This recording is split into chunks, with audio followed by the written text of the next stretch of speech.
may tanong. And the reaction after watching the documentary? Reaction. Well, first of all, sobrang nostalgic niya kasi nga sa start lang ako nandun to be with SB19. Parang dun ko lang sila na work. Sa humble beginning sila. And seeing a glimpse of their current status and mga pinagdaanan nila, hindi pa rin pala sila talaga nagbabago. Ano pa rin talaga sila, very perfectionist pa rin, pero in a good way. And what I can say is lahat ng imperfections nila, lahat ng mga immaturity, flaws nila, yun talaga yung yun talaga yung nagme-make up of how or who of kung paano natin mahal sila as 18. Parang yun yung part talaga na very much na nakaka-touch natin na they go through whatever we go through as well. Kaya mas maraming 18 ngayon ng fans. Mas maraming ngayon ng 18. Oh, so watch nyo na August 28. Para sa inyo to, liham to ng SB19 para sa inyo. Thank you! Period! So, yun na lang sa inyo. Kamusta yung nag-experience yung watching first ever SB19 Pagkatag documentary? Sobrang saya po. Nakakaiyak. Sobrang, nakaka-proud. Super worth it po lahat po. Sino yung stan nyo? Urbaya? Ken! Justin! Ken! How do you find the film? Dahil siyempre, di ba, parang napaka-unique and nakita nyo like you've never seen them before. So, anong reaction nyo dyan? Halo-halo po yung emotion po namin kasi yung bawat po nila, bawat struggle po nila sa pagtatagpo is pinakita po talaga sa documentary. First of all, what's your name pala? Patricia. Jane po. Angela. Where are you from? Valenzuela. Oh, Valenzuela kayo ata. Hindi po. I'm from Laguna. Caloocan po. Malabon. Iba-iba po kami na house. Grabe, no? Talagang Binahe para sa... Yes po. Yes. 9 a.m. pa lang po nandito na ako. nakita nyo naman sila. Yes! Sobra. Nung pagpasok ko nila ng sinihan, nahulog pa po ako sa hagdan. May pilay po siya. Are you okay na? It's fine. Right? Naman daw po yung pagkahulog. Sobrang saya. Panoorin na ninyo. Papanoorin nyo ba ulit? Yes po. Yes! Kung may chance, why not? August 28. Yes po. Hanggang 1. Sa Sobrang mga saya. di pa nakakanood, secret. Yes. Worth it. Panoorin natin ang paulit-ulit Yes. ng parang, uy. Thank you very much, guys. Thank you, Mom. Thank you. Thank you so much for having this interview. And first, what's your name and gaano katagal ka ng 18 and sino yung bias mo? Hi, my name is Jean and I've been an 18 since 2022.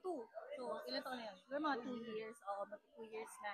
And my bias is... Of course. Ano yung reaction mo after watching the documentary film? Nakakaiyak ka. Hindi, ano siya eh, parang may kurot sa puso. Kasi, alam mo yung sobrang nakaka-relate ka rin sa kanila dati. Pero ngayon, mas lalo ka pang nakarelate sa kanila. Knowing, because of what they need to go through, di ba? Parang yung mga struggles nila, and then na-overcome nila, and then, alam mo yun, parang, din sila, nagkakasakit din sila, di ba? Parang, naninervyos din sila, di ba? Parang gano'n. So, kasi, iba yung nakikita ng mga 18, di ba? Lagi natin silang nakikita na in-game, na ganap, na ang galing-galing nilang mag-perform. Pero, after nun, or before that, di ba? Meron din pala silang kaba. Diba? So, sobrang, lalo akong naging nakarelate sa kanila and lalo ko silang minahal because of that. Diba? Kasi parang nakita mo kung gano'n sila karo. Diba? Unfiltered talaga. Yes, unfiltered talaga. So, lalo ko silang minahal. Lalo na yung bias ko. And speaking of Pablo, di ba, huwag natin i-spoil, no? Pero meron din kasi siyang scene doon na parang naiyak din tayo lahat because nagulat tayo na may ganun pala siyang Sobra. Doon talaga ako, oh my God. Parang yun na lang yung nasabi ko. Yung heart ko, parang, alam mo yun, parang, pinipiga. When I see that scene, when I saw that scene, na, ang sakit, na naka-experience siya ng gano'n, na nararamdaman naman din ng isang tulad ko. So, nakaka-relate ako dun sa kanya sa part na yon, di ba? So, yun, sobrang kaya mas lalo akong minahal yung SB19, mas lalo akong na-inspire sa kanila, mas lalo akong na-inspire na maging mas, pagbutihin ko pa yung mga bagay na gusto kong gawin. Anong scene doon na parang na-enjoy mo? Na without any spoiler. Yung first part ba? Yung ano ba yun? Gusto ko talaga yung every time na sinasabi nila na they are happy na magkakasama sila. They are happy sa mga tao na nandyan for them, and they are happy because andito yung 18. So sobrang ramdam na ramdam ko yung pagmamahal nila sa 18. Yes. Big screen, no? Na-feel talaga natin. Yes, Parang sobra. Na-capture na talaga tayo. Oo. What more pa kaya yung mga ordinary fans, tayong mga fans, di ba? Yes, actually, kung hindi ka fan and mapapanood mo yung documentary, yung pagtatag documentary, hindi ka lang magiging 18, but you will be inspired. Diba? So, yung pagtatag documentary is not just for 18, but for those people who needs to be inspired, who wants to be inspired by other people's struggles.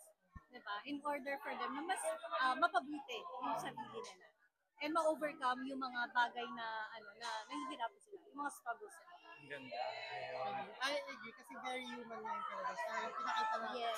very human like katulad din nila tayo and marami na pinagdadaan. And this documentary, hindi lang para sa mga 18, parang sa lahat talaga.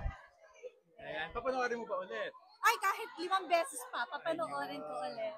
Support natin, di ba? Invite mo Yes, lang yes. everyone. Hello everyone! To all the 18 na hindi pa po nakakapanood and dun sa mga hindi 18 and you want to know more about SB19, please do watch Pagtatag documentary. Thank you, guys. Thank you. Thank you for having this interview. So, nakita ko na meron ka pang tattoo ng SB19 and I believe napanood natin dito sa documentary. Napakita. So, can you share a story about that? And alam ko na paano. First of all, what's your name? My name is Vinny. And actually pinatato ko to noong October 26 last year. Same day ng 5th anniversary ng SB19. One Zone. Ng One Zone fan meet yan. Araneta. So, first time ko lang nakuha yung acknowledgement from them through the Pagtatag documentary. Wow. Yeah, I didn't get any acknowledgement from the online. Yes. May like or post or comment nila. Kasi nag-trending. Yeah, nag-trending to sa TikTok. So, pero wala akong galing sa kanila. Kaya parang, ano ba, bakit yung iba nire-replyan nyo? Bakit yung iba? Yung mismo ikaw. Pero yung sa akin, hindi. So, pero worth it. Parang yung procrastination is worth it. Yung delay, worth it. Kanina, yun, bumuhos yung luha ko nung makita ko. Yes, napakita, no? Ilang years ka ng fan ng SB19? Wyatt era po. November 2022 lang ako na start. I mean, July 2020. Ba't ka naging fan ng SB19? Naging fan ako kasi na-aksidente ako ng July 2022. Tapos, doon ako natutong manood ng TikTok. Kasi syempre, habang nag-recovery, naglilibang ako. Then, nag-scroll ako, napakinggan ko yung Wyatt. So, bumilib ako kasi all English siya. Tapos, all Filipino yung sumulat. Sabi ko, magagaling itong mga to. Doon na ako nag-search about them. And I found out na sila pala yung kumanta ng Mapa, which is akala ko si Ben and Ben. So, Okay. sila pala yun. May version lang sila na do it. Doon ko lang na-figure. And then, doon na lang simula. So, isa sila sa instrument na nag-heal sa'yo. Yeah, recovery. I Yes. actually started sa concert nila nang naka-wheelchair pa. Then, naging walker and up until now, okay na, recovering na, wala na ako. That's nice. And then nakanood ka dito sa... Yeah. Wala akong ticket eh. Hindi ko inaasahan na magkakaroon ako ng ticket. Binigyan lang ako ng isang ninang. Wow, di ba? That's very lucky at napanood mo sila. And then yan, ano ang reaction mo after watching the documentary Pagtatag? It was great. I think yun yung hinihintay ng 18 tsaka ng mga casual fan. Kung paano na-resolutionan yung problema last year. So yun yung pinaka-highlight para sa akin. Kung paano siya nagkaroon ng resolution. Anong best scene or moments dun sa napanood? Siyempre yung tattoo ko. Ayoko naman sa Siyempre, plastic. nandun, di ba? Hintay eh. Yeah. Among Proud all of the moment. fans, Correct. tapos yung tattoo mo, na-capture nila. Talagang very yun. Tagisang ka? I'm from Makati. Makati. Ayun. Ay, naku, grabe, no? Ano yung takeaway mo dun sa film? Ay, dun sa documentary? Na kahit maraming pagsubok, magiging positive ang kakalabasan dahil gagawin kang matatag lahat ng pinagdadaanan natin. pagsasama niyan, mabuti, pangit, maganda, lahat yun. Nagtuturo ng lesson para sa atin. And bakit nila kailangan panoorin ang pagtatag? Kailangan niya panoorin yung pagkatag, both 18 and casuals, kasi gagawin kayo noon na makabayan. Ay, ang lalim. Magiging proud kayo sa ginawa ng SB19 at sa mga gagawin pa. Again, thank you and invite our viewers to watch this.